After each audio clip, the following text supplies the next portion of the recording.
Esta es una pintura de un famoso pintor italiano, Tintoretto, que tiene como tema la alimentación de los 5,000. Una de las predicaciones tipo Jonás y la ballena, de las más conocidas en la iglesia. El milagro de los 5,000 es el único milagro que está reflejado en los 4 evangelios. Impresionó a todos los evangelistas que no quisieron dejarlo fuera. Es un milagro que hemos escuchado muchas enseñanzas sobre él. Muchas veces se usa para levantar ofrendas. No se preocupen, hermanos. No va a ser el tema de hoy. Quisiéramos descubrir en este mensaje algunos principios que a veces tal vez no los hemos visto. El mensaje está escrito especialmente en capítulo 14 de Mateo, en el capítulo 6 del libro de Juan y también en Marcos 6 y en Lucas, pero solo estaremos enfocando por cuestiones de tiempo 2 de los pasajes.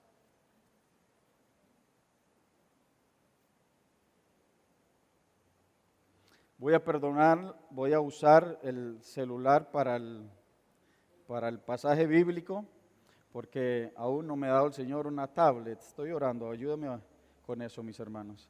Llegué una vez a una iglesia que me invitaron en África, estaba visitando en Senegal a unos misioneros y me invitaron a una iglesia para conocerla, y cuando llegué el pastor dice, así donde estaba sentado, ahora predique usted, hermano.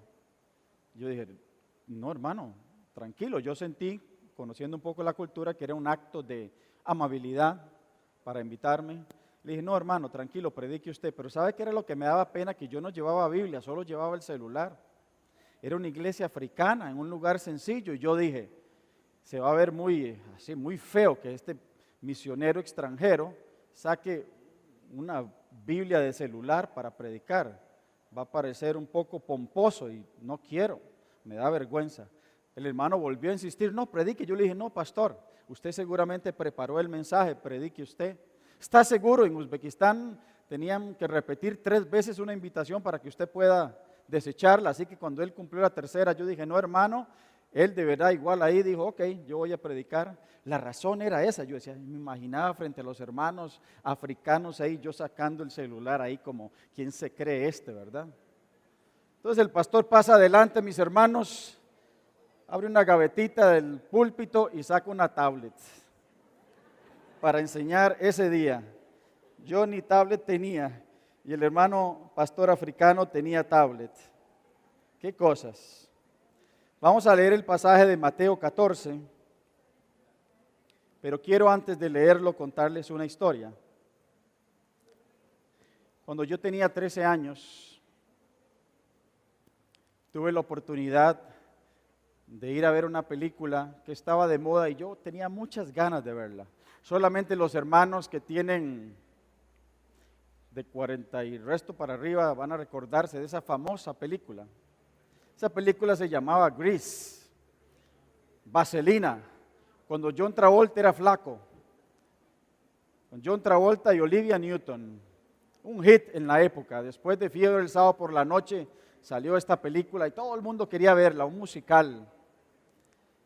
Mi hermana la había invitado su novio a ir al cine y mi mamá le dijo, puedes ir si llevas al arete, decimos nosotros, al candadito, ¿verdad? Y los bandidos dijeron, sí, lo llevamos. Solo que ellos se fueron a otro cine y me llevaron a mí a otro cine. Y yo fui a ver esta película un domingo. Me gustó mucho, regresé, ellos me vinieron a recoger y cuando llegamos cerca del barrio, yo vi un tumulto de gente. En el barrio se hacían tumultos normalmente cuando algo no muy bueno había pasado. Alguien se había metido a robar a una casa o algo así. Y a unas 3 casas de mi casa, un amigo me agarró de la mano, me metió rápido a la casa y me dijo, mataron a Luis. Yo dije, ¿qué? Me dice, Tabito, mataron a Luis. Luis era mi hermano mayor, tenía 19 años, estudiante de medicina del 2º año, excelente hermano, excelente hijo, muchacho sin vicios. En un accidente de tránsito había perdido su vida, arrollado por un auto. Yo recuerdo entrar a mi casa y mi hermano menor me dijo: mami está como loca, está golpeándose su cabeza en la pared. Todos decían que yo me parecía a Luis físicamente y porque me gustaba estudiar. Y solamente quien ha recibido una noticia así sabe lo que eso significa. Si a usted le han dado alguna vez la noticia de que ha muerto un ser querido, un ser amado, ni siquiera cuando la persona estaba enferma se acepta. Ni siquiera cuando la persona padecía se recibe bien. Peor cuando es una sorpresa así. A través de esa tragedia en mi familia, mi mamá o enloquecía o algo pasaba con ella. Mi papá no vivía con nosotros. Luis era la esperanza de la familia, el futuro médico. A raíz de esto mi mamá desesperada empezó a buscar del Señor y una historia larga, hecha corta, llegó a una iglesia de las Asambleas de Dios un día, muy triste, la invitaron las mujeres a pasar y ahí se quedó hasta que murió, hace unos 4 años. Ahí nos llevó mi mamá, ahí medio inestables al principio, nos establecimos ahí. En esa iglesia conocí a mi novia, que luego fue mi esposa. En esa iglesia nació mi hijo. Esa iglesia nos envió al campo y esa iglesia nos recibió del campo 22 años después. De una tragedia, Dios puede hacer milagros, mis hermanos. Pero resalto lo que significa recibir una mala noticia y cómo impacta la vida a uno, porque el versículo, el capítulo que vamos a leer, la alimentación de los 5,000, muchas veces se lee donde empieza el subtítulo en la Biblia. Ni los subtítulos, ni los capítulos, ni los versículos estaban en lo original. A veces perdemos algo del contexto cuando solo leemos lo que está bajo un subtítulo, la alimentación de los 5,000, y usted podría perderlo. Así que vamos a leer, empezando en el capítulo 14 de Mateo. Vamos a empezar en el versículo 10.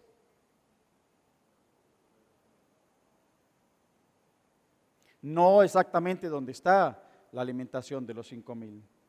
Dice así: y mandó decapitar a Juan en la cárcel. Leo de la Nueva Versión Internacional. Llevaron la cabeza en una bandeja y se la dieron a la muchacha, quien se la entregó a su madre. Luego llegaron los discípulos de Juan, recogieron su cuerpo y le dieron sepultura. Después fueron y avisaron a Jesús. Cuando Jesús recibió la noticia, se retiró él solo en una barca a un lugar solitario. Las multitudes se enteraron y lo siguieron a pie desde los poblados. Cuando Jesús desembarcó y vio a tanta gente, tuvo compasión de ellos y sanó a los que de ellos estaban enfermos. Al atardecer se le acercaron sus discípulos y le dijeron: este es un lugar apartado y ya se hace tarde. Despide a la gente para que vayan a los pueblos y se compren algo de comer. No tienen necesidad de irse, contestó Jesús. Denles ustedes mismos de comer. Ellos objetaron: no tenemos aquí más que 5 panes y 2 pescados. Tráigamelos acá, les dijo Jesús. Y mandó a la gente que se sentara sobre la hierba. Tomó los 5 panes y los 2 pescados y mirando al cielo los bendijo. Luego partió los panes y se los dio a los discípulos, quienes los repartieron a la gente. Todos comieron hasta quedar satisfechos, y los discípulos recogieron 12 canastas llenas de pedazos que sobraron. Los que comieron fueron unos 5,000 hombres, sin contar a las mujeres y a los niños. Seguramente conoce usted la historia, la habrá escuchado muchas veces, así que no vamos a meternos muchos en asuntos de contexto. Solamente decir que si les conté la historia triste del inicio, es porque el contexto inmediato de la historia de la multiplicación de los panes y los peces es una historia de una noticia triste. Inmediatamente anterior a la experiencia con la multitud, Jesús recibe la noticia de que Juan el Bautista había sido decapitado. Sus discípulos ni siquiera recibieron la cabeza, enterraron el cuerpo y así murió el que en boca de Jesús había sido el hombre más grande que había nacido de mujer. Jesús tenía una relación especial con Juan. Además de ser su primo, su familia, a quien habría visto muchas veces en fiestas de la familia, compartido con él en las fiestas judías, jugado con él, ahora le decían que había muerto. Su respeto por Juan era tal que cuando Jesús empezó a predicar igual de como había empezado a predicar Juan: arrepentíos, porque el reino de los cielos se ha acercado. Quiso someterse de alguna forma al ministerio de Juan, yendo a ser bautizado por Juan, aunque Juan no quería. La muerte de Juan, además, le decía a Jesús algo que solo él entendía: así como murió Juan, vas a morir tú. Porque Jesús nació sabiendo que moriría. Todos nosotros nacemos aferrados a la vida. Hacemos lo que podemos por vivir más. Jesús nació sabiendo que no moriría de muerte natural, que sería sacrificado, que tendría una muerte de Mesías, una muerte violenta. Así que la muerte de Juan era una trompeta que le decía: así como mataron a Juan, te matarán a ti. Todo esto golpea su corazón. Algunos creen que Jesús era un superhombre. Las noticias de este tipo y los acontecimientos de este tipo no le hacían nada porque era el Hijo de Dios. La Biblia muestra un Jesús que lloró. Un Jesús que, dice el libro de Hebreos, puede compadecerse en todo lo que padecemos nosotros porque Él también padeció. Fue un hombre que padeció también y que incluso quiso no pasar por la cruz, pero era la voluntad del Padre que así pasara. Esto golpeó a Jesús, al punto que, como muchos de nosotros, cuando está pasando por una noticia difícil, una crisis, les gusta encerrarse. Tal vez hay gente así como yo. Mi mamá decía que yo tenía como un espíritu de un animal que le decimos pisote en Costa Rica, que le gusta esconderse debajo de la tierra, porque me gustaba estar en el cuarto siempre. Jesús busca aquí un momento de quietud. El libro de Marcos, no podemos leer el pasaje de Marcos en el capítulo 6, versículos 31 y 32, dice que en ese día habían tenido tanto trabajo los discípulos y Jesús que no habían tenido tiempo ni de sentarse a comer. Luego usted lo puede revisar en su Biblia. Ni tiempo de sentarse a comer. Así habían estado ministrando. Marcos dice que habían estado sanando enfermos y predicándoles y enseñándoles sobre el reino de Dios. Un día de predicación, un día de trabajo, un día de ministerio, de cansancio, de no comer, y lo coronan con esta noticia. Yo siempre digo que las hermanas saben lo que significa cuando su esposo llega con un día cansado, un día de trabajo difícil, tal vez con alguna mala experiencia en el trabajo, y usted le tiene una mala noticia: no hay luz, cortaron el agua, llamó a aquel recibo que teníamos que pagar. No le pida nada a su esposo cuando está en una situación como esa, mi hermano. Las mujeres son muy sabias para tratar esos temas. Aquí Jesús estaba así, una condición espiritual en que quería soledad, quería un momento de quietud. Dice el versículo que se quiso apartar de la gente a un lugar solitario, tal vez para orar, tal vez para llorar, tal vez para decirle a los discípulos: oren por mí. ¿Se imagina usted el Señor de la creación diciéndole a los seres humanos: oren por mí? Pero Jesús pidió oración a los discípulos en el Gólgota antes de morir. Así que no sería extraño que quisiera un momento de paz.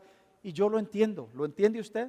Que quisiera un momento de tranquilidad, un momento de dejar de predicar, de dejar de ministrar y tener un momento para sí mismo con su Padre, sintiendo lo que estaba sintiendo. Si hubiera sido yo, perdónenme que me ponga como un ejemplo de este tipo, si hubiera sido Gustavo Fallas, ¿qué hubiera pasado ahí? Yo seguramente, mis hermanos, cuando me topo la multitud, que dice el pasaje que acabamos de leer, que la multitud se adelantó y le siguió y lo empezó a demandar, yo seguramente me hubiera calentado un poco, hermanos, y les hubiera dicho: déjenme en paz, denme unos minutos, denme un tiempo. He estado todo el día predicando, he estado enseñándoles todo el día, he sanado a sus enfermos. Denme un segundo, me acaban de comunicar la muerte de un ser querido, estoy cansado, no he comido, no tengo derecho a descansar un poco. Váyanse y déjenme en paz. Y si esto estuviera escrito en la Biblia, en lugar de lo que tenemos, en un pensamiento fantástico, y lo leyéramos hoy, seguramente diríamos, tenía razón Jesús, gente más desconsiderada. No le pueden dar un momento de tranquilidad, no le pueden dar un momento de paz. Y sin embargo, la Biblia nos dice aquí cuál fue la reacción de Jesús cuando Él, buscando su tiempo de paz, sale y mira lo que está enfrente. Había aproximadamente ahí unas 15,000 personas. Eran solo 5,000 los hombres, sin contar las mujeres y los niños. Una multitud en la época. Usted no puede ignorar una multitud. Hay ruido, hay movimiento. Cuando Jesús sale y lo ve, ¿qué dice su Biblia? ¿Qué fue la reacción de Jesús? ¿Alguno podría verlo?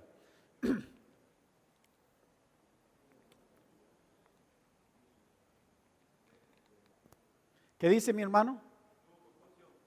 Y al ver las multitudes, algo que entró por aquí, llegó aquí. Estaban conectados sus ojos y su corazón. Cuando miró las multitudes, tuvo compasión de ellas. Era una reacción típica de Jesús. La que sigue, hermano. Estamos ahí en este momento. Muchas veces la Biblia mostraba a Jesús siendo tocado por la necesidad de la multitud. En otra oportunidad dijo que la compasión le vino porque esa gente parecía ovejas sin pastor. Esa gente normalmente andaba buscando algo del Maestro. La gente que seguía a Jesús, muchos de ellos estaban enfermos. Dice el pasaje en Marcos que Jesús tuvo que sacar demonios, sanar enfermedades. Así que muchas de las caras que Jesús veía ahí eran caras de necesidad, caras de enfermo, caras de problemas en la casa, caras de problemas con colegas, caras de situaciones sin solución, que esperaban que el Mesías, que ese maestro increíble que predicaba como ningún otro, le solucionara. Esas son las caras que vio Jesús. Y esas caras provocaron algo en Jesús. Hicieron que Jesús se olvidara de su situación, se olvidara de su hambre, se olvidara de su corazón entristecido por la noticia, se olvidara de su cansancio e inmediatamente que tuvo compasión de ellos, dice, sanó a los que de ellos estaban enfermos. Se puso a orar por la gente. En el pasaje de Marcos da la idea de que se metió entre la gente y empezó a ministrar. De 15,000, ¿cuántos estarían enfermos, hermanos? ¿Cuántos vendrían endemoniados? Eso no era pasen adelante 3, imponemos sus manos y se van. Era meterse horas a ministrar a la gente. Era escuchar el problema para ministrarlo. Era ver la necesidad de la persona para ministrarla. La gente le llegó al corazón en su necesidad e inmediatamente Jesús hizo algo. La compasión era una de las características de su corazón. La que sigue, hermano. ¿Qué es compasión? Compasión significa sufrir con alguien, padecer con alguien. Significa identificarse con la necesidad de alguien siendo empático, no ser indiferente, pensar que lo que esa persona está pasando le toca a usted. Eso es ser compasivo. Cuidado que lo confundamos con una prima hermana que se llama lástima. No es lo mismo, la lástima y la compasión. La lástima solamente te motiva a decir, pobrecito, qué situación más fea, qué situación más difícil. Pásame el pan para seguir tomando café. Ay, pobrecito, vemos una tragedia en la televisión, unos niños desnutridos, unos niños refugiados, que están los padres corriendo en un campo, la policía persiguiendo, y si es la hora de la cena decimos, cambia ese canal, a esta hora no quiero ver eso. La lástima viene en un minuto y se va en un minuto, no provoca nada en usted. La compasión es diferente. La compasión es una calidad activa. Las mejores calidades cristianas son activas, como el amor. El amor teórico no sirve. Me darán la razón las hermanas. Usted tiene un novio o un esposo que le dice te amo, pero fácilmente le levanta la voz.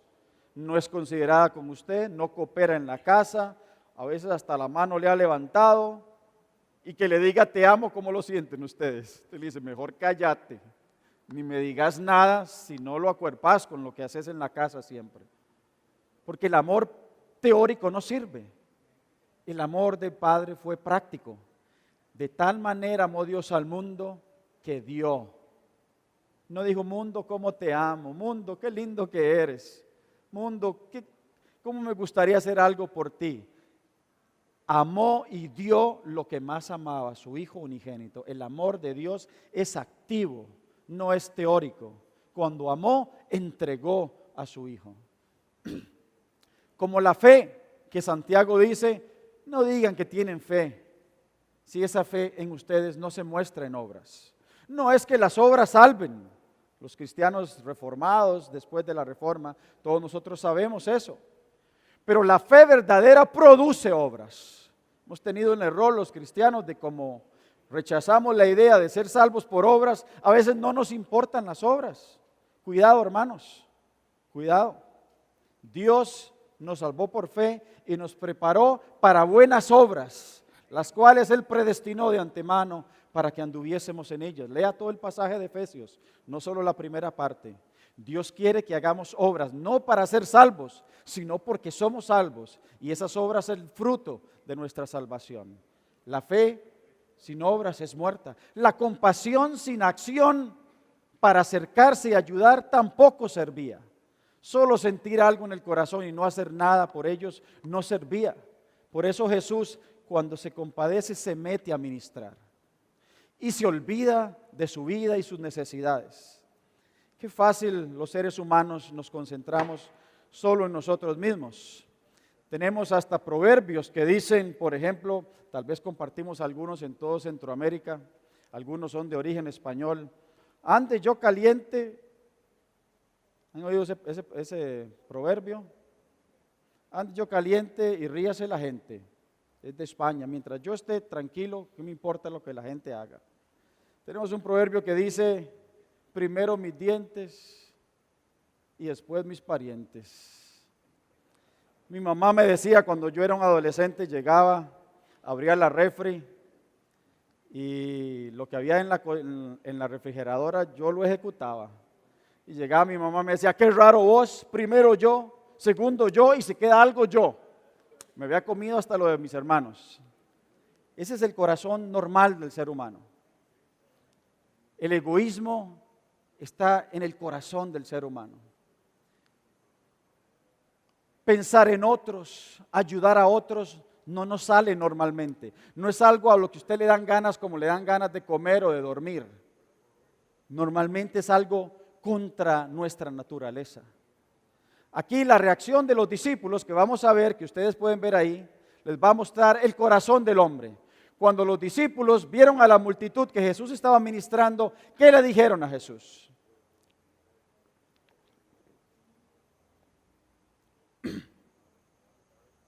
Ya les dio el hermano la respuesta. ¿Qué le dijeron los discípulos a Jesús cuando lo ven ministrando concentrado? Al atardecer, le atardeció, mis hermanos. A Jesús le anocheció ministrando a la gente. Se acercaron los discípulos y le dijeron, este es un lugar apartado y ya se hace tarde. Despida a la gente para que se vayan a los pueblos y se compren algo de comer. Básicamente le dijeron, la gente no me importa. La gente no es mi problema. Señor, ya es suficiente. Todo el día trabajando, todo el día ministrando. Nos apartamos un momento, íbamos a ir a comer y a usted se le ocurre empezar a ministrar a la gente. Y vea la hora que es, Señor, ya anocheció y no hemos comido. Ya despida a la gente, es suficiente. Pensemos en nosotros mismos. Este era un lugar apartado, en una zona apartada. Ahí no van a encontrar, no sé cómo le llaman en El Salvador, una tiendita en la esquina para comprar una Coca-Cola y un pastelito para comer. Algunos de ellos tendrán que caminar horas de regreso a su casa sin comer. Y Jesús todo eso lo sentía.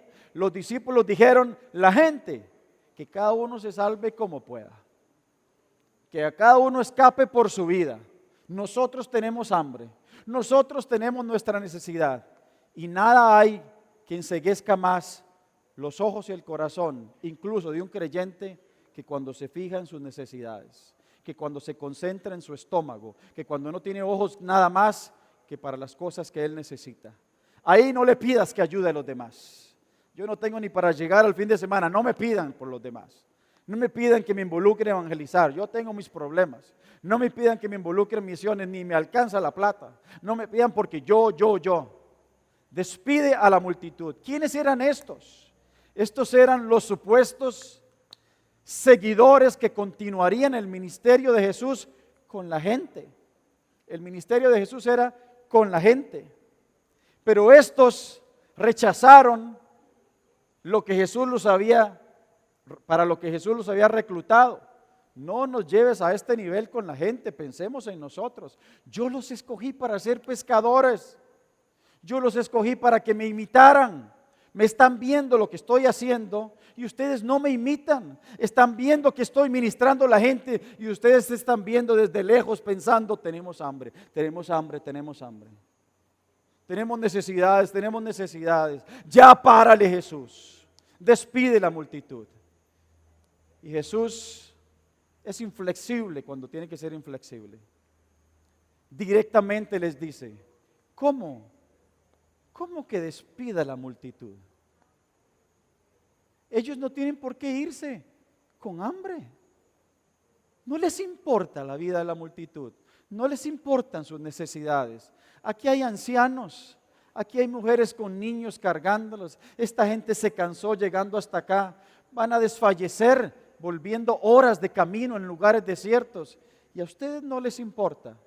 Miren que Jesús no solo les importaba el alma de la gente, sino también hasta sus necesidades físicas. Cuidado, mis hermanos, las necesidades físicas de la gente también importan. Ministrar las necesidades del pobre y el necesitado, del refugiado y el desamparado a nivel físico es parte de la responsabilidad de la iglesia también. Obviamente lo primordial es su alma, pero no podemos cegarnos a lo demás. Jesús no dijo, bueno, ya los ministré, ya les saqué los espíritus, ya sané a algunos, que aguanten un poco de camino, ahora no es nada, no. Él estuvo también interesado en sus necesidades. Qué tremendo, qué diferentes somos de Jesús. Y les dice a los discípulos, ¿sabe quién tiene que darles de comer a ellos? ¿Quién, hermanos?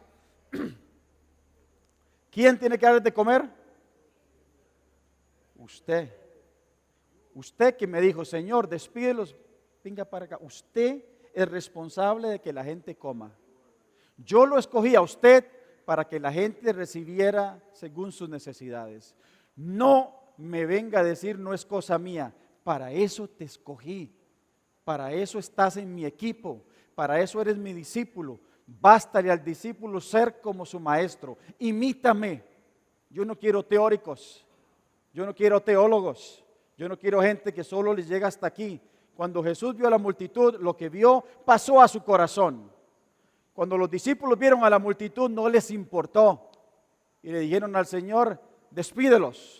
No es nuestro problema. Es tu problema, le dice el Señor. Y si usted es un buen creyente y estudioso de la Biblia, sabe que todo lo que fue escrito para que usted aprendiera de eso. Y que usted debe identificarse aquí con cómo soy yo. ¿Cómo soy yo? Versus cómo es Jesús. Y aquí brincamos, mi hermano, voy corriendo a un pasaje de Juan 6. Voy a tener que pedirle a alguien que me ayude leyéndolo. Juan 6 es el único otro pasaje que vamos a leer. Vamos a leer del 5 hasta el 9. En esta historia de Juan introduce dos personajes muy importantes. Introduce a Felipe, uno de los discípulos de Jesús, a quien Jesús les hace lo que hoy el hermano Andrés, mi compañero, le hizo a los estudiantes de Manara, lo que nosotros llamamos un quiz. ¿Todos saben lo que es un quiz? Los hermanos mayores recuerdan de ese tiempo de angustia en la escuela, cuando el profesor decía, guarden los cuadernos, saquen una hoja en blanco y un lápiz, y se oía un quejido en la clase. ¡Uy! No, ¿por qué hoy? Supuestamente usted debía estar preparado para lo que le iban a pedir porque se iba a repasar la materia, pero a nadie le gustaba ese examen corto. ¿Cómo lo sufríamos, hermano? Si eran pocas preguntas, peor, porque cuando había varias uno arrebataba por ahí punticos en las preguntas, pero cuando era uno o dos o las sabía o se quedaba. Aquí el Señor, mis hijos gozaban cuando yo contaba esta historia, le hace un quiz a Felipe. ¿Cómo sé yo que es un quiz? ¿Cómo sé yo que es un examen corto del Señor? Dice que el Señor llamó a Felipe y le dijo, Felipe, pregunta única, uno de los quizzes más feos. ¿Dónde vamos a comprar pan para que coma esta gente? ¿Por qué yo digo que era un quiz? Porque vea lo que dice el siguiente versículo, uno de los más interesantes de la Biblia. Esto lo dijo solo para ponerlo a prueba. Qué bandido el Señor, ¿eh? Le dice a Felipe, contéstame esto solo para ver lo que vas a contestar. Porque él ya sabía lo que había de hacer. Ya yo tengo un plan. Pero yo quiero ver cómo has estado aprendiendo lo que has vivido conmigo. Señor no era un maestro teórico, los discípulos vivían con él.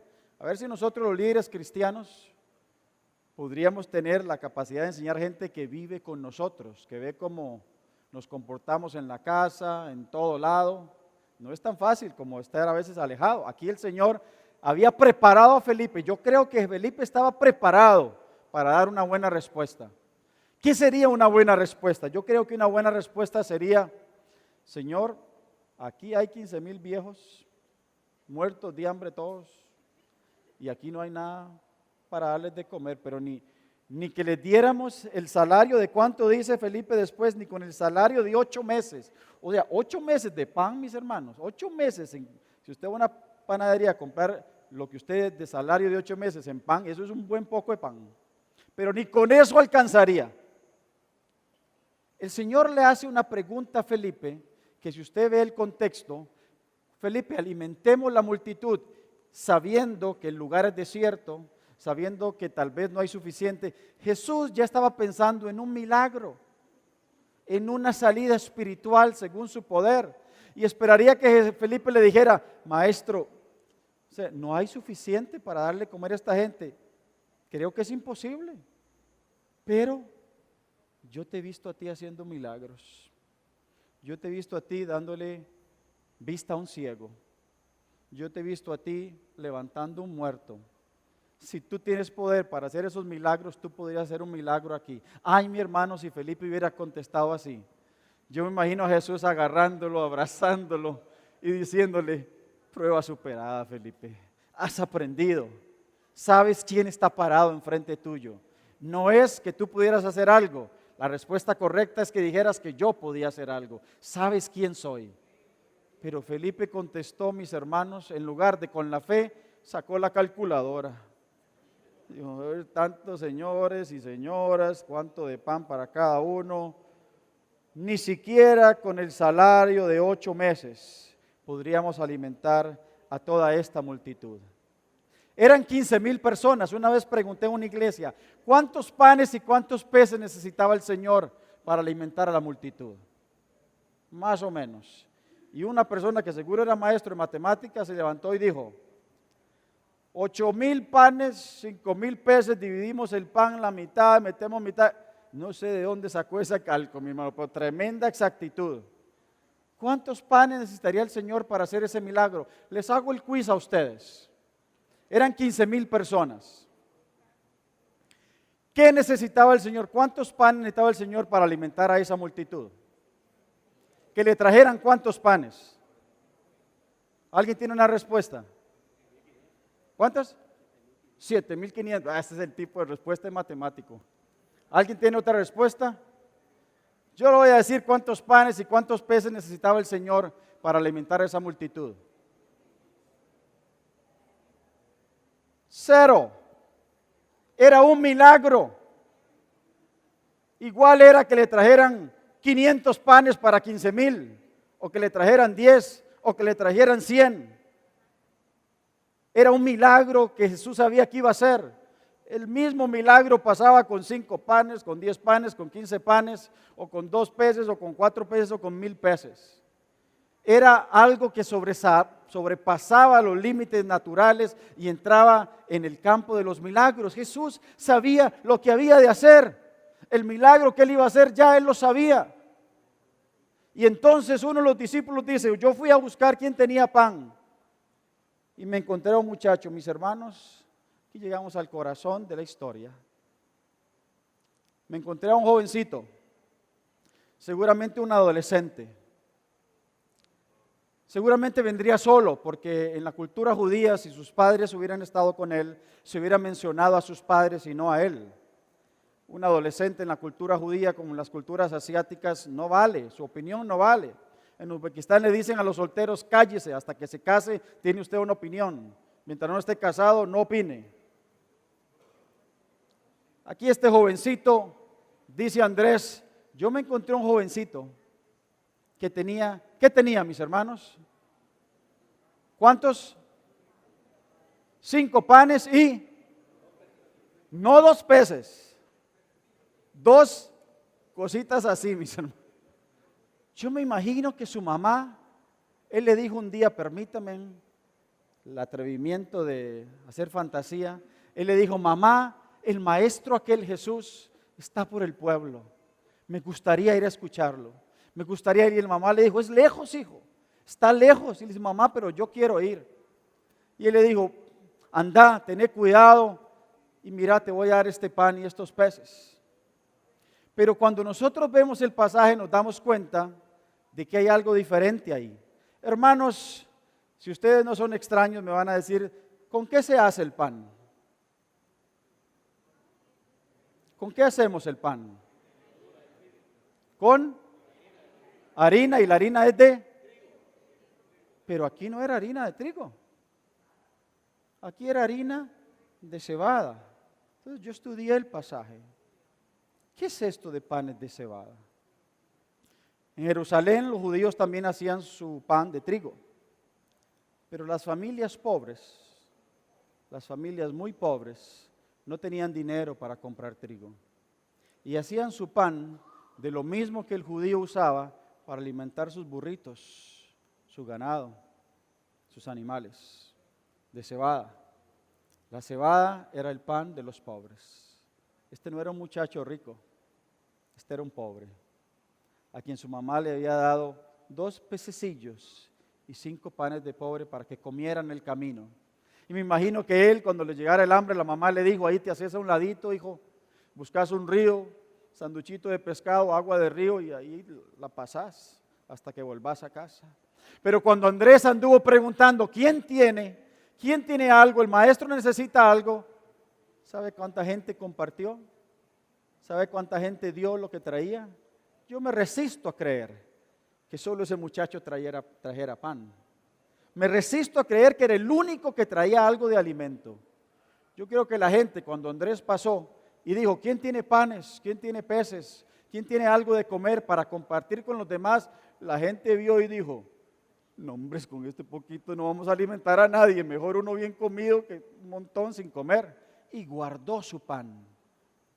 Gente que acababa de ser ministrada, que acababa de ser sanada, que acababa de ver demonios salir de sus seres queridos, que acababa de ser alimentada espiritualmente por Jesús, que se olvidó de sus necesidades. Cuando Jesús dijo, ¿quién tiene pan? Ninguno quiso dar su pan. ¿Necesitaba Jesús el pan de la gente para hacer su milagro? Claro que no.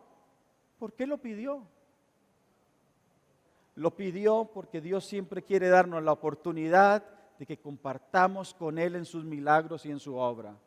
De que entendamos el privilegio de ser llamados colaboradores de Dios. De que entendamos el privilegio de participar con Él. Él podía hacer el milagro solo, al final termina haciéndolo solo. Pero quería darle a estos que acababan de recibir la oportunidad de compartir con otros. Era su ejemplo. Estaba compartiendo su vida con ellos. Ahora les pedía que compartieran un poco de sus panes y sus peces y nadie dio nada. ¿Cómo somos los hombres, mis hermanos? ¿Cómo somos los creyentes, mis hermanos? Hemos recibido todo. Todo. Usted ha recibido todo de parte de Dios. Nadie aquí tiene nada para pararse delante de Dios y decir, yo tengo esto que yo creé, que yo hice, que yo tengo. El buen creyente sabe que absolutamente todo lo que tiene, lo tiene por gracia de Dios. El pobre y el rico, el que tiene mucho y el que tiene poco. Pero olvidamos eso cuando Dios nos dice, participa conmigo en la extensión de mi reino en Jerusalén, en Judea, en Samaria y hasta lo último de la tierra. Ahí guardamos lo que Dios nos ha dado. Ahí olvidamos que éramos miserables, que éramos, como dice Pablo, el último de los pecadores. No hemos encontrado la perla de gran precio, porque algunos de nosotros, si lo hubiéramos encontrado, hubiéramos vendido todo y dejado todo, considerado todo basura para alcanzar a Cristo. Seguimos agarrados a las cosas nuestras, porque no hemos encontrado todavía el verdadero valor del precio que pagó Jesús por nosotros. Todos somos deudores. Usted es deudor. No debe menos ni más que Pablo. Y Pablo decía, yo soy deudor. Por lo que Dios hizo en mí, soy deudor. Lo mismo que hizo en usted.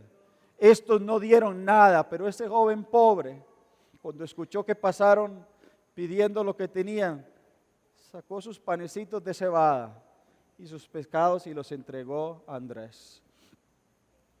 Y no los entregó como en las nuevas doctrinas para recibir 200 panes y 500 peces de vuelta. Los entregó diciendo adiós, diciendo seguramente me quedaré yo sin comer, pero voy a dar porque he recibido mucho. Voy a dar porque me ha llenado todo lo que he recibido de parte de Jesús. ¿Y qué hace Jesús cuando recibe lo del muchacho? No agarra y le dice a Andrés, ¿qué es esto? Son 15,000 personas y vos me traes 5 panes y estos pececillos y tira eso ahí y decir, ¿para qué sirve esto? Esto no lo quiero yo. ¿Qué hace Jesús? Recibe los panes y los peces del muchacho y ora por los panes y los peces del muchacho y empieza a repartir los panes y los peces del muchacho. Él pudo hacer el milagro solo, pero quería que participara ese chiquito ahí. Y yo me imagino los discípulos viendo y sacando los primeros panes que Jesús entregó y diciendo, bueno, aquí se salvaron los primeros de la fila, comieron, los demás pueden irse. Pero el Señor seguía sacando y Pedro decía, ¿cómo habrá hecho el Señor? Cortó los panes a la mitad, bueno, se salvaron ustedes, agarraron la feria, los demás pueden irse y el Señor sigue sacando y sacando y sacando y sacando y alguien terminó de comer y dijo, ¿puedo comer más? Y le dijeron, puede comer más, y entonces comió más y comió cada uno por lo menos hasta llenarse un poquito, dice la Biblia. ¿Es así? ¿Comió hasta qué? Hasta saciarse, mis hermanos. ¿Sabe quién comió más de lo que entregó? El jovencito. El jovencito comió más de lo que entregó. Aprendió que nadie que le entrega al Señor se empobrece, se queda con hambre y se queda sin comer. Que nadie que le entrega al Señor es humillado porque le entregó esta basurita, estos panes de pobre y estos pececitos. Y yo me lo imagino corriendo de vuelta a casa, tocando la puerta, botando la puerta de su mamá y diciéndole, mamá, mamá, no te imaginas lo que pasó. No sabes lo que pasó. ¿Qué pasó, hijo? Escuché a Jesús, lo vi sanando, lo vi ministrando a la gente. Mamá, y Jesús después pidió si alguien podía compartir y yo le di los panes y los peces. Mamá, Jesús hizo un milagro con mis panes. Mis panes de pobre alimentaron a 15,000, mamá. Nunca lo olvidaré. Nunca olvidaré que lo que tú me diste y yo entregué sirvió para alimentar la multitud. La historia de los panes y los peces no es una historia nada más de multiplicación, es una historia de corazones. De 3 tipos de corazones. Con esto termino. El corazón de Jesús, todo entrega, olvidando sus necesidades y dándose a la gente, olvidando su situación de tristeza, olvidando su situación de cansancio, mirando las caras de la gente y diciendo, para esto me enviaste, Padre, para esto estoy aquí, para proclamar la buena nueva a estos necesitados, a estos enfermos, a estos endemoniados, para esto estoy aquí, para esto llegué en este tiempo, este es mi destino, este es mi tiempo. El corazón de los discípulos, llamados a imitar a Jesús y sin embargo respondiendo como carnales, como egoístas. El enemigo número uno de la obra misionera no es el diablo. El Señor derrotó a Satanás en la cruz. Su enemigo no es el diablo. El enemigo número uno de la obra misionera no es el dinero. El Señor es el Señor del oro y la plata. Por dinero Él no va a dejar de hacer su obra. El enemigo número uno de la obra misionera es el egoísmo del ser humano y el egoísmo de la iglesia, en el que solo pensamos en nuestras necesidades, lo que necesitamos nosotros, y no en la necesidad del mundo. Y el principio número uno para hacer la obra misionera es lo que entendió el muchacho. El corazón del chico era el más parecido al corazón de Jesús. Entregó todo. No tenía mucho. Lo que tenía era de pobre, pero lo entregó para que el Señor lo usara. Y el Señor recibió. Y los corazones más parecidos no son los corazones de los discípulos que habían recibido enseñanza y enseñanza y enseñanza. ¿Para qué tanta enseñanza, mis hermanos, si no la practicamos? ¿Para qué tanto conocimiento en la cabeza si no vivimos para imitar a Cristo en medio de los necesitados? Los tenemos aquí alrededor. Alguna gente cree que los misioneros estamos en contra del evangelismo en Jerusalén. Alguna gente cree que si nos involucramos en misiones no tenemos que salir a ganar a nuestros vecinos, a nuestros compañeros de trabajo, tocar las puertas de su barrio. Siga tocando las puertas de su barrio. Algo ha pasado en la iglesia que se le ha olvidado que tiene el mensaje de vida y la gente está muriendo a la par de ellos. Tenemos que evangelizar y llenar nuestra Jerusalén, pero no podemos quedar ahí porque el mandato no nos deja. El mandato era también Judea, también Samaria y lo último de la tierra. Que ninguna de nuestras limitaciones, como el muchacho entendió, nos hagan no involucrarnos en el milagro de Jesús de alimentar las multitudes. El mundo musulmán no puede ser ganado por estrategias, no puede ser ganado por personas con muchas capacidades. El mundo hinduista no será ganado por gente que tiene dinero para llevar proyectos. Los animistas no serán ganados porque alguien con muchos dones llegó a ese lugar. Esto requiere milagros. Requiere la acción y el poder del Espíritu Santo. Requiere algo que solo Dios puede hacer. Y Él está listo para hacerlo. Él podría hacerlo solo. Pero nos ha dado el privilegio, pasando en medio de nosotros y diciendo, ¿quién va conmigo? ¿Quién conmigo para ir a estos barrios donde están los maras? ¿Quién conmigo para visitar al homosexual y la prostituta? Para que no nos dé asco el que tiene sida. ¿Quién conmigo para tocar al pobre y al necesitado? Yo estoy listo. ¿Quién conmigo de esta iglesia? Cuidado con el frente de la necesidad de decirle al Señor, despide la multitud para que cada uno se las arregle como pueda. Porque si lo dices, Jesús te dirá lo mismo. No, iglesia. No tienen por qué morir sin escuchar las buenas nuevas. Denles ustedes de comer. Háblenles ustedes. No me manden a mí, ya yo estoy ahí. Vengan conmigo y hablen ustedes. Señor, pero somos débiles. Señor, pero yo soy pobre. Señor, no tengo dinero. Costa Rica es pobre. Nicaragua es pobre. El Salvador tiene pobreza, América Latina es pobre. ¿Cuándo Dios ha necesitado riqueza para hacer su obra? Necesita jóvenes que den sus panes de cebada y sus pececillos. Con los panes de cebada y los pececillos el Señor hará el milagro. Yo quiero llamarles en esta noche, mis hermanos, a un examen de corazón.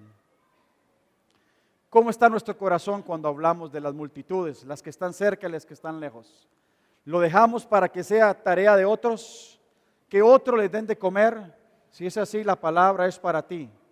Jesús te dice hoy, ellos no tienen que morir sin haber escuchado de mí. Háblales tú, tócalos tú, ve tú a donde ellos están. Y tú dirás, hermano, yo ni educación tengo. Yo no terminé la escuela. Plata yo no tengo, mi hermano. Trae tus panes de pobre, mi hermano. Lo que tienes son panes de cebada, no te avergüences. Jesús no te avergonzará. Jesús siempre recibirá nuestra miseria, nuestra pobreza, si lo hacemos para participar con Él en su obra. Quiero invitarles hoy a todos los que quisieran participar, aún con sus limitaciones, con sus panes y sus pececillos. Si quisieran entregarlos para que el Señor haga milagro, que en un acto simbólico pasáramos aquí y dijéramos, aquí están mis panes de cebada, aquí están mis pececillos, Señor. Quisieras usarlos para alimentar la multitud. Yo los doy, yo los entrego, aun si yo no como, los entrego para que tú alimentes a miles. Vamos a ponernos en pie y hacer una oración. Padre, gracias.